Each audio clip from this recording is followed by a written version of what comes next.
Bien, bonjour à tous. Bienvenue à cette masterclass dédiée du coup, à l'employé advocacy. Je vois que vous êtes très nombreux aujourd'hui et c'est un peu une lame de fond parce qu'on est de plus en plus nombreux à s'intéresser à ce sujet. Aujourd'hui, j'ai la chance et l'honneur d'accueillir Kevin Neraguet qui va venir témoigner de la mise en place d'une démarche d'employé advocacy chez Ramsay Santé. Alors on va évidemment vous présenter les entreprises et puis surtout ce qui va vous intéresser, c'est les démarches mises en œuvre. Alors, je vais faire ça, je peux faire là. Voilà. Bon, alors évidemment nous on va se présenter un petit peu rapidement. Kevin, je t'en prie, je te laisse te présenter. Donc, bonjour à toutes et à tous, Kevin Neraguet, Head of Social Media Ramsay Santé, pour l'Europe, plus précisément pour les pays nordiques et pour la France. Et je suis Bertrand Barbet, donc je suis un des cofondateurs de Limber, qui est une société française. On va en parler un petit peu juste après. On va présenter un petit peu donc Ramsay Santé pour connaître un petit peu le contexte général et puis on rentrera dans le détail un petit peu après. Je t'en prie. Ouais, donc rapidement, Ramsay Santé, vous ne connaissez sans doute pas, on a une notoriété qui est très faible. En fait, nos établissements sont connus, mais la marque Ramsay Santé n'est plutôt pas connue. Donc on est l'un des leaders européens de la prise en charge globale du patient, concrètement. Ça veut dire qu'on travaille sur ces métiers-là. Donc si vous allez à l'hôpital, si vous allez aux urgences, si vous vous cassez quelque chose et que vous avez besoin de rééducation, si vous avez besoin d'ambulance, des choses comme ça, vous avez parfois affaire à des établissements Ramsay Santé, sans forcément le savoir. On est présent sur tout le territoire français et puis dans les pays nordiques.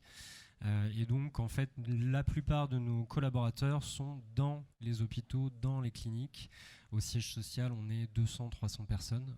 À la direction communication et marque à laquelle j'appartiens, on est 6 collaborateurs. Donc, on est un tout petit siège social, mais une grande entreprise implantée sur les différents territoires. À nous. Alors, Limber, qu'est-ce que c'est ? Nous sommes donc éditeurs de logiciels basés donc entre Paris et Bordeaux. Je vais vous présenter un petit peu finalement la démarche de Limber, pourquoi on a imaginé la plateforme Limber en s'appuyant sur des statistiques qu'on aime bien présenter. C'est finalement la présentation des nouveaux enjeux auxquels on fait tous face.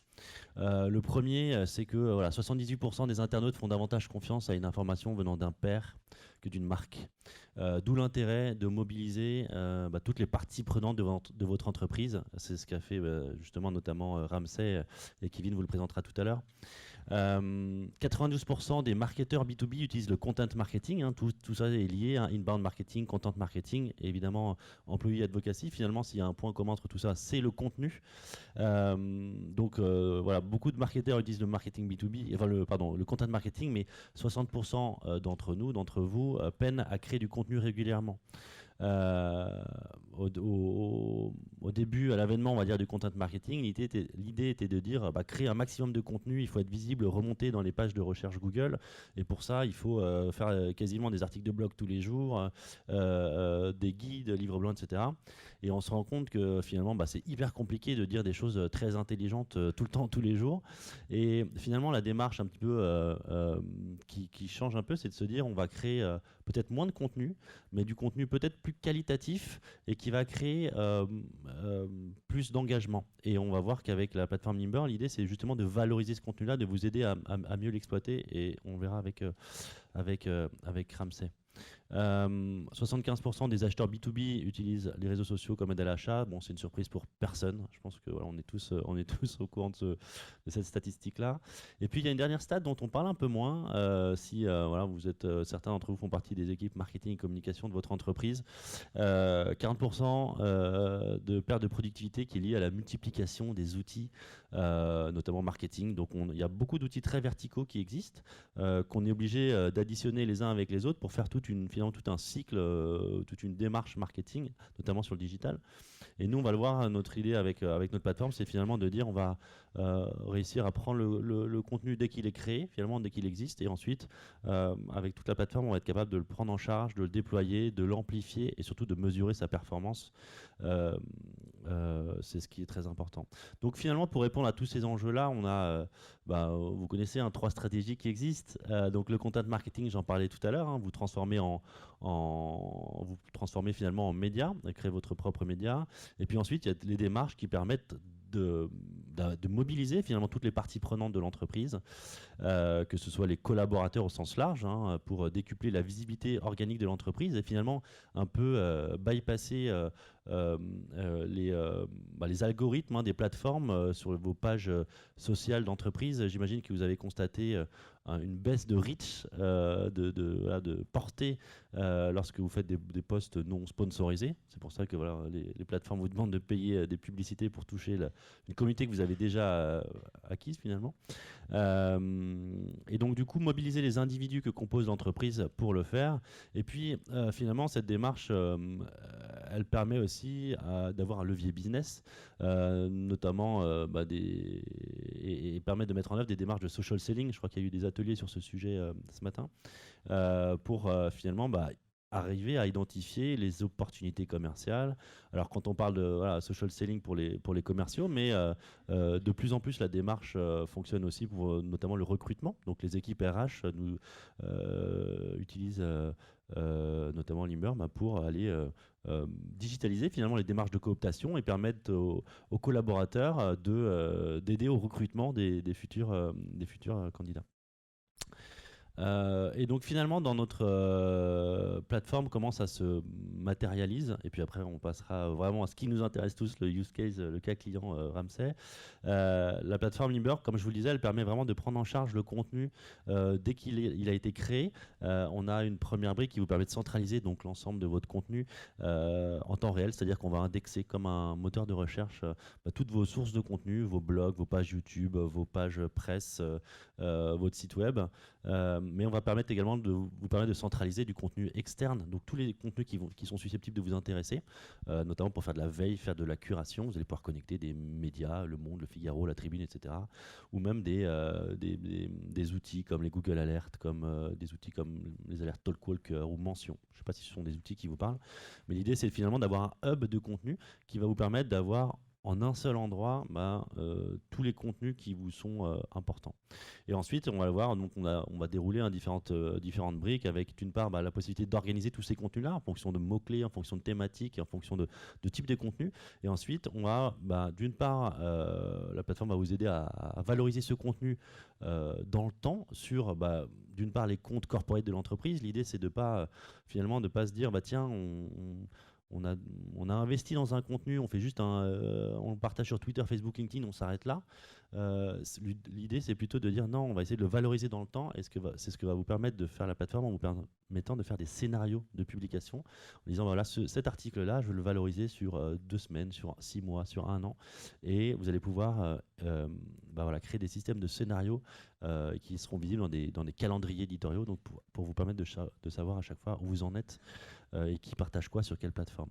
Et donc dans l'idée de démultiplication, de démultiplier finalement cette visibilité, on associe également, on va le voir, toutes les parties prenantes de l'entreprise et notamment les collaborateurs, mais pas que, on va le voir juste après, pour qu'ils puissent également relayer ces contenus-là sur l'ensemble de leurs comptes sociaux.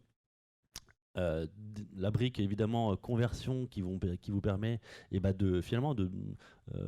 on permet de créer, d'augmenter le trafic à cette démarche-là. L'idée c'est de pouvoir évidemment de convertir. On est dans l'inbound marketing France, donc l'inbound c'est aussi la conversion, faire venir les clients à soi. Justement, grâce à cette démarche avec l'inbound, on va être capable de mesurer le nombre de leads qu'on arrive à générer en se connectant également évidemment à tous les outils existants, les CRM, Salesforce, Dynamics, etc. Et donc enfin pour finalement avoir une mesure de global de cette démarche. On va pouvoir suivre en temps réel la performance de chacun de vos contenus, chacune des thématiques que vous abordez, chacun des canaux de communication que vous utilisez, et également avoir un système finalement de mesure de la performance entre guillemets des ambassadeurs grâce à des systèmes de leaderboard, Kevin en parlera, qui vous permettent finalement de créer des petits challenges, ce qu'on appelle de la gamification, qui vous permettent on va dire de mobiliser encore une fois vos ambassadeurs dans cette démarche grâce à des systèmes de classement, des systèmes de jeu finalement.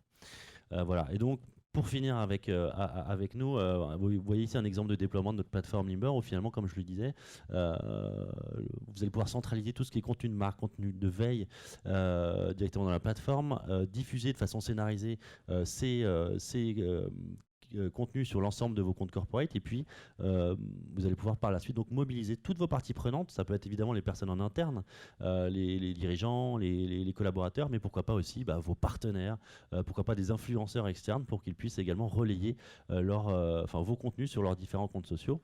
Cette démarche, elle est évidemment elle a un double bénéfice, hein, on en parlait un petit peu tout à l'heure, c'est que il a été constaté que lorsqu'un contenu est partagé par un individu, il a en moyenne 8 fois plus d'engagement que lorsque si ce même contenu était partagé par une marque.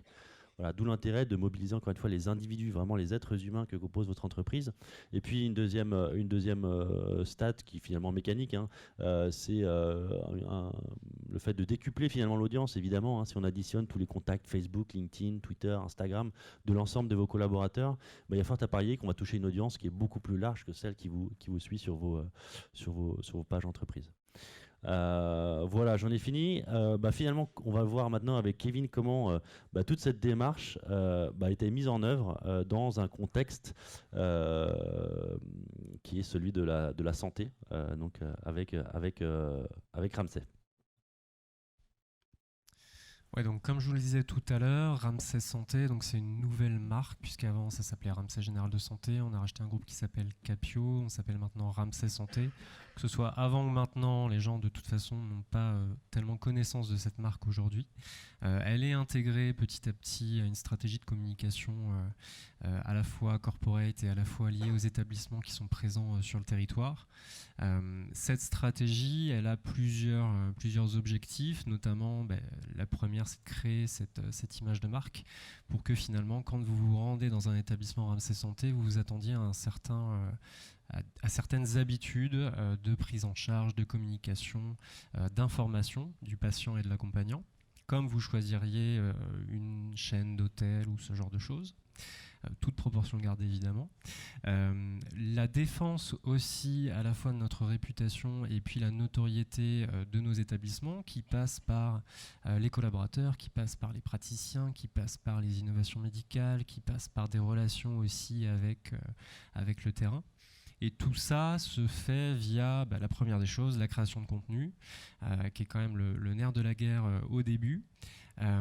Créer des contenus pour les réseaux sociaux, mais pour le reste aussi. Être présent sur les réseaux sociaux, c'est bien, mais si on ne connecte pas tout ça au reste de notre communication, c'est plus difficile. Donc on fait un travail aussi d'éditorialisation de nos sites pour en faire des canaux de diffusion. Donc sur les sites des établissements, sur le site du groupe, on va parler de cas pratiques, de prise en charge, de belles histoires patients, de portraits collaborateurs. Finalement, on ne va pas parler de vous arrivez à l'hôpital, vous en ressortez mieux ou soigné, parce que c'est ce qu'on attend d'un établissement de santé. On va parler de tout ce qui se passe autour et de tous les gens qui contribuent à faire ces métiers-là. Et donc on va catégoriser un peu notre communication, on ne va pas publier le même message sur tous les canaux, on va essayer d'adresser les différents publics suivant les typologies de plateformes et puis suivant aussi ce qu'attendent les utilisateurs de ces plateformes. Donc on va vraiment spécialiser nos contenus sur les différents réseaux et ça passe par différentes formes, donc des courtes vidéos, des vidéos plus longues, des images, des portraits, des diaporamas, des articles de fond, des communiqués de presse, voilà, tout un tas d'éléments éditoriaux qui vont nourrir la communication à la fois locale et plus globale quand on traite de sujets un peu plus stratégiques. Et pour ça, on a aussi fait le choix de monter un programme ambassadeur. Donc, On a eu une première expérience d'employee advocacy qui a duré 2 ans. Donc c'était déjà il y a 3 ans que l'aventure a commencé. On avait pris un échantillon de collaborateurs et puis on était parti sur une solution technique donc qui n'était pas pour le coup Limber, et puis on avait eu un certain nombre de résultats, et notamment, alors j'ai mis un chiffre un petit mais qui finalement est peut-être le plus important, c'est le taux d'engagement qui était de 9% sur les contenus partagés par les utilisateurs, quand notre taux d'engagement à nous, Ramsay Santé, établissement ou groupe, est plus entre 2, 3, 4%. Là, en faisant prendre la parole à un collaborateur, on a des taux d'engagement bien supérieurs, et en même temps c'est normal, on fait plus confiance à quelqu'un qu'on connaît, à quelqu'un qui nous parle directement, plutôt qu'à une marque ou à une entreprise. Et l'objectif finalement, après ces 2 années de recul, c'était de faire grandir cette communauté, et puis aussi de se poser les bonnes questions, de se dire ce qui a fonctionné, ce qui n'a pas fonctionné, et d'étudier aussi les solutions alternatives disponibles sur le marché. Et c'est là qu'on a entendu parler de Limber et qu'on a eu envie de choisir cette plateforme pour 3 grandes raisons. Déjà, c'est une solution qui est plus complète que celle qu'on avait utilisée auparavant, qui est plus neutre et qui prend du coup en compte les spécificités de chaque réseau social et de chaque plateforme, avec un scope un peu plus large que simplement une fonctionnalité d'un réseau en particulier. Là, on est vraiment sur un territoire neutre qui permet de diffuser au maximum ses contenus et qui permet au maximum d'engager ses collaborateurs. Le tarif forcément, puisque tout a un prix et le prix est important aussi au-delà des fonctionnalités. Et pour le coup, choisir Limber, ça nous permettait de déployer l'outil à une base d'utilisateurs plus complète, plus grande, à un tarif moindre. Et ça, comme dans toute entreprise, ça a aussi son importance forcément. Et puis, c'est un acteur français et c'est plutôt pas mal quand on peut choisir une entreprise basée en France. Donc c'est ce qu'on a fait. Et donc le programme qu'on avait initié sur un autre outil, on l'a continué avec Limber. Et donc dans nos établissements et au siège social, il y a différentes typologies de personnes. On a des collaborateurs qui sont là soit pour soigner les patients, soit pour accueillir les accompagnants et les patients, soit pour aider à l'administratif lié aux prises en charge. On a évidemment une petite équipe de dirigeants pour organiser la communication et l'entreprise structurée en Europe, en France. On a des praticiens qui sont libéraux, donc qui ne sont pas des collaborateurs, qui n'ont pas grand intérêt à ce que Ramsay Santé soit connu.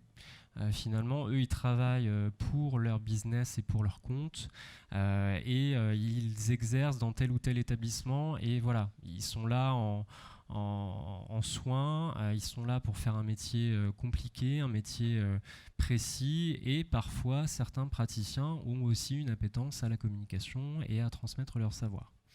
Et puis on a des patients qu'on appelle patients experts, donc une sorte d'influenceurs. Ce sont des personnes qui vont avoir connu une maladie assez lourde, ou un épisode de soins qui va avoir transformé leur vie, qui va avoir créé des vocations.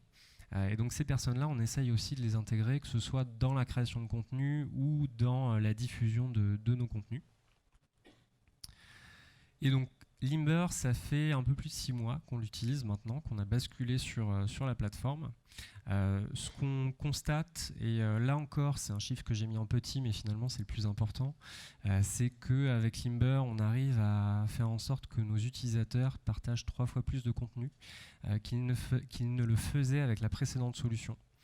C'est-à-dire que les contenus qu'on va mettre en place et qu'on va diffuser sur Limber, ce ne sont pas que des contenus qui parlent de nous, parce que quand vous suivez quelqu'un sur les réseaux sociaux, s'il parle que de son travail, s'il parle que de ses passions et s'il est auto-centré sur son sujet, c'est un peu lassant à la longue. Et c'est aussi important dans l'image qu'on donne de soi d'un point de vue professionnel, qu'on valorise aussi son secteur d'activité, son expertise.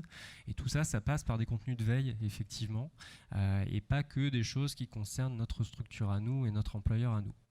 Donc Limber, on l'utilise aussi vraiment pour regarder ce qui se fait ailleurs, ce qui se fait autour et ce qui tourne autour de nos métiers. On ne va pas parler que de soins, on ne va pas parler que de prise en charge, on va parler d'innovation médicale, on va parler d'intelligence artificielle, on va parler de prévention santé, on va parler de sujets assez variés finalement, et on ne va pas forcément parler tout le temps de nous. Donc l'objectif d'un programme ambassadeur, en tout cas tel qu'on l'a déployé, c'est pas forcément de parler tout le temps de soi, c'est aussi montrer qu'on est ouvert sur ce qui se passe autour et qu'on n'est jamais les meilleurs dans son domaine si on ne regarde pas ce qui se fait autour. Et pour le coup, ce qu'on a remarqué à force de diffuser des contenus, qu'ils nous appartiennent ou qu'ils ne nous appartiennent pas, c'est que déjà Limber nous permettait de diffuser plus largement nos contenus que simplement en les diffusant via nos réseaux sociaux en tant qu'entreprise. Et puis que ça a généré un certain nombre d'interactions, de vues, de clics supérieurs à ce qu'on enregistre sur nos pages à nous, nos fiches à nous, que ce soit sur Facebook, sur Google, sur LinkedIn. Et puis là, pour revenir pour le coup à la collaboration avec Limber, ce qui est plutôt très chouette, c'est que donc ils sont basés en France et ils sont vraiment à l'écoute des besoins de leurs clients. Et ce qui n'est pas forcément le cas toujours de toutes les entreprises. Quand on a une idée, quand on a une suggestion, généralement elle est prise en compte, alors pas forcément si ça s'éloigne trop du sujet et du pourquoi de la solution. Mais en tout cas, il y a une collaboration qui est assez fructueuse entre les deux structures et qui fait que notre utilisation à nous nourrit l'outil et l'outil fait évoluer aussi notre communication et notre stratégie. Et je zoome juste là-dessus parce que ça, c'est notre top 10 des ambassadeurs, donc vous les connaissez sans doute pas et c'est pas l'objectif. Ce qui est intéressant, c'est plutôt la colonne d'à côté. En fait, sur Limber, on peut associer un utilisateur à un groupe. Donc ça peut être vos directions, ça peut être vos structures régionales, ça peut être toute autre catégorisation qui vous semble pertinente. Et nous, on l'a catégorisé avec les grandes fonctions. Et en fait, dans ce top 10, vous voyez que vous allez du comité exécutif, donc en centrale, jusqu'aux collaborateurs qui sont plus sur le terrain. Et surtout, en fait, dans ce top 10, il y a, hors moi, il n'y a qu'un collaborateur qui est issu de la communication. Tous les autres ne le sont pas, et c'est aussi l'un des objectifs d'un programme ambassadeur. Donc voilà, ce top 10, il date il y a quelques jours et il montre bien que engager les collaborateurs via un programme ambassadeur, c'est aussi un travail de communication interne, c'est aussi un travail de tous les jours. Voilà, faire vivre la marque et faire en sorte que la marque parle aux gens et que ce qui se passe dans notre entreprise et sur le terrain soit visible du plus grand nombre, ça passe par un maximum de personnes et pas forcément uniquement par les directions communication, marketing ou RH. Donc c'est ce que permet aussi un programme ambassadeur et en tout cas c'est comme ça que nous on l'utilise notamment. Ouais. Du coup, en fait, parmi les raisons qui nous ont fait choisir Limber, il y avait aussi d'autres fonctionnalités un peu annexes, notamment parce qu'il faut animer une communauté d'ambassadeurs. Ça peut passer aussi par un système qui est plutôt pas mal fait, qui est un système de newsletter automatisé. En fait, sur Limber, vous avez des canaux sortants, donc les réseaux sociaux et puis d'autres outils. Et les newsletters peuvent en faire partie pour générer encore plus de partage. Et donc, ce qui est assez simple à faire, c'est d'automatiser cette création de newsletter-là. Et donc, avec le précédent outil que j'utilisais, je créais une newsletter tous les mois. Et en fait, maintenant, avec Limber, je peux le faire de façon assez automatique, à la fois pour valoriser les contenus qui ont le plus été partagés, éventuellement, et puis aussi pour mettre en avant les meilleurs collaborateurs et pour les récompenser. Parce que si vous offrez, je sais pas, c'est ce que je faisais précédemment, que je vais continuer à faire cette année, mais rien que d'offrir un mug Google, un petit chargeur de batterie LinkedIn, enfin voilà, ce genre de choses, ça coûte pas grand chose et finalement ça fait plaisir aux collaborateurs. Et puis le fait que tous les mois les collaborateurs reçoivent la newsletter et qu'ils voient qu'ils sont 3e, 4e, 5e, ça les challenge, ça les motive et ils en parlent autour d'eux aussi dans les établissements. Donc ça, c'est une source supplémentaire de motivation. Il y a une fonctionnalité très chouette qui est plus pour le coup sur l'inbound et aussi sur la valorisation de contenu, c'est la signature de mail. C'est un truc auquel on ne pense pas trop, mais c'est quelque chose qui est totalement gratuit, la signature de mail, qui est à portée de tout le monde, qui est accessible de toutes les compétences. Et ce que permet Limber, c'est notamment de valoriser des contenus type livre blanc ou autre type de contenu valorisant soit pour le collaborateur, soit pour l'entreprise, soit pour les deux, directement au sein de la signature de mail. Donc ça vous permet de générer une personnalisation prête à l'emploi de votre signature et dynamique dans le temps aussi. Et puis une fonctionnalité qu'on commence à utiliser, c'est la délégation de compte. Vous voyiez tout à l'heure que dans le top, il y avait des membres du comité exécutif de l'entreprise. Il y a notre directeur général qui utilise maintenant Limber. Et ces personnes-là sont pleines de bonne volonté et veulent contribuer à la communication de l'entreprise, mais n'ont pas forcément toujours le temps ou toujours toutes les connaissances pour. Donc parfois, ils font des communications par eux-mêmes. En autonomie, et puis parfois on peut nous aussi leur suggérer des contenus via Limber sans pour autant leur envoyer un mail, sans pour autant venir les déranger, mais petit à petit on essaye de leur suggérer des contenus, et donc il y a un système de modération. Alors soit vous ne mettez pas de modération et du coup le contenu suggéré est diffusé, soit vous en mettez une et le collaborateur a 3 heures, 24 heures pour valider votre contenu, le modifier, le refuser. Et s'il ne fait rien, le contenu est diffusé automatiquement à la fin de ce délai. Donc ça permet aussi d'engager nos équipes de façon un peu plus poussée, sans pour autant interférer avec leurs activités principales et sans pour autant les déranger davantage. Mais voilà, ça permet d'aller un peu plus loin dans le programme ambassadeur, sachant que ces 3 fonctionnalités-là sont très simples à utiliser et qu'il y en a plein d'autres dans Limber. Donc là, c'est vraiment une présentation très sommaire de notre mise en œuvre du programme ambassadeur. Mais c'est vrai que c'est un outil qui est très bien pensé pour l'employé advocacy et pour plein d'autres sources, soit de visibilité, soit de leads, soit d'engagement à la fois interne et à la fois externe. Donc c'est vrai que voilà, pour nous, on en est très content aujourd'hui, et on a encore plein de fonctionnalités à découvrir, à mettre en œuvre pour compléter notre programme. Voilà, juste peut-être, tu peux laisser juste cette slide-là pour résumer un petit peu l'utilisation qui est faite de la plateforme, en tout cas du dispositif actuel. Pour tous les collaborateurs qui sont dans le programme ambassadeur, ils ont accès au contenu via des systèmes de murs de contenu qui ont été créés donc par Kevin et qui sont alimentés par Kevin, donc avec différentes thématiques. Ça, c'est un premier moyen d'accès au contenu, donc via le web ou directement via donc une application mobile, où dès qu'un nouveau contenu est disponible, le collaborateur reçoit une notification, lui dit tiens, sur la thématique médecine ou innovation, il y a un nouveau contenu, allez-y, lisez-le et puis partagez-le. Donc vraiment, ça incite le collaborateur à partager, que ce soit donc sur le web ou même lorsqu'il est en mobilité, il peut le faire très rapidement sur son application mobile. Et puis donc en fait, comme il disait, voilà, Kevin, les autres sources finalement de visibilité du contenu, puisque c'est un de nos objectifs chez nous, c'est vraiment de rendre visible au maximum le contenu.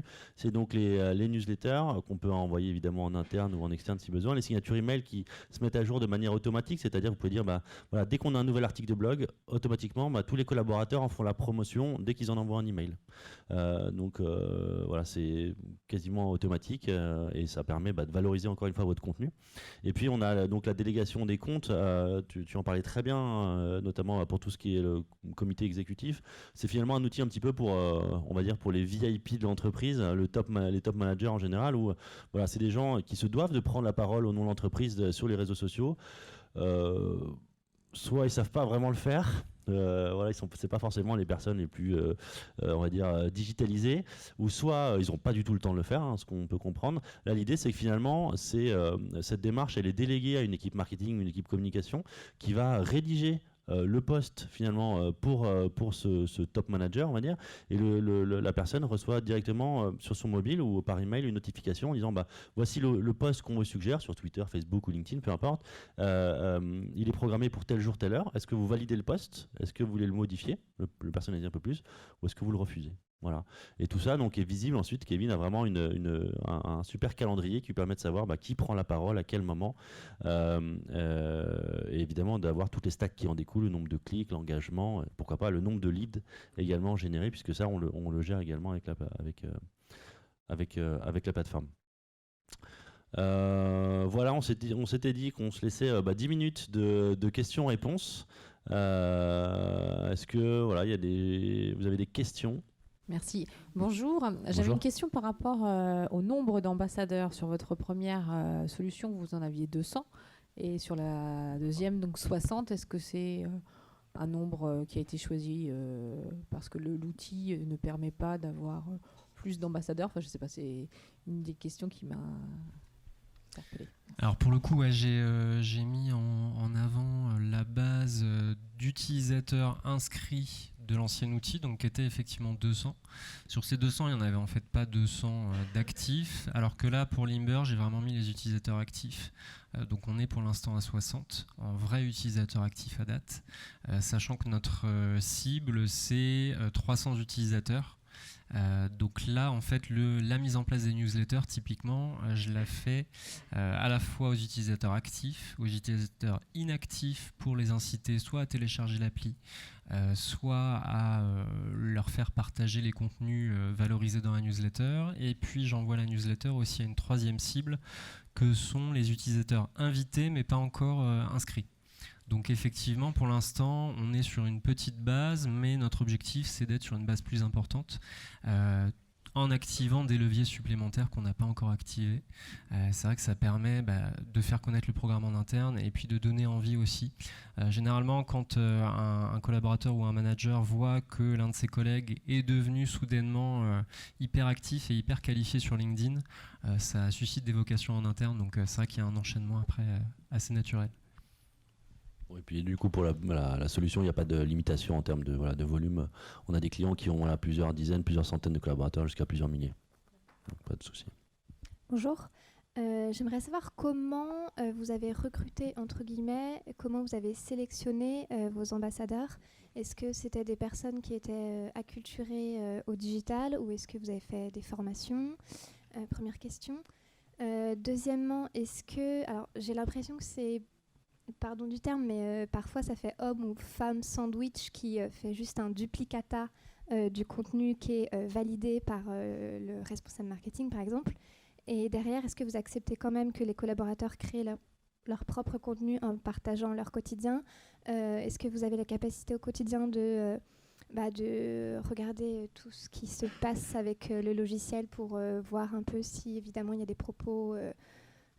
ou des choses qui ne sont pas dans la politique et dans la ligne éditoriale que vous avez décidée. Et puis après, une troisième question sur aujourd'hui... Pardon, première question. Et aujourd'hui, je pense par exemple à des entreprises qui mettent beaucoup en avant des collaborateurs. Tout récemment, je pense au Slip français et que ça a fait un vrai bad buzz. Voilà, quelle est votre politique par rapport à tout ça? Ok. Alors, sur... Je prends la deuxième. Ok. Sur l'acculturation des collaborateurs, en fait, moi je suis arrivé chez RMC Santé il y a 3 ans et l'une de mes premières missions c'était d'initier les membres du COMEX et le DG aux réseaux sociaux et plus largement à la communication digitale parce que c'était pas forcément le cas. Et c'était passé notamment par le programme ambassadeur parce que c'est une bonne manière de leur faire comprendre que leur visibilité à eux peut servir aussi leur entreprise et inversement. Donc oui, ça passe par beaucoup de formations, beaucoup d'explications, beaucoup de pédagogie, à la fois au niveau des dirigeants centraux et puis aussi du management de proximité. Et donc comment on a repéré nos ambassadeurs? Donc il y en a pour qui on les a fortement incités, typiquement les membres du COMEX. Quand je suis arrivé, il y en avait peut-être un qui communiquait activement sur 10. Aujourd'hui, une majorité communique, donc c'est quand même chouette. Il y a aussi dans notre organisation, direction de communication et marque, une structuration en pôles territoriaux et ensuite en établissement de santé. Et donc on essaye d'avoir un référent communication pour chacune de ces échelles, chacun de ces échelons. Ce ne sont pas forcément des gens issus du domaine de la communication. Ça va être une assistante de direction, un responsable qualité, une directrice des opérations, un directeur d'établissement. Donc ces gens-là aussi, on les a impliqués davantage. Et puis, troisième source d'ambassadeurs, ce sont les personnes qui régulièrement, on remarque qu'ils interagissent avec la marque sur les réseaux sociaux. Et puis, on essaye d'aller voir aussi dans nos connexions LinkedIn ou dans nos suggestions LinkedIn, quels sont les collaborateurs qui ont déjà une base d'abonnés significative.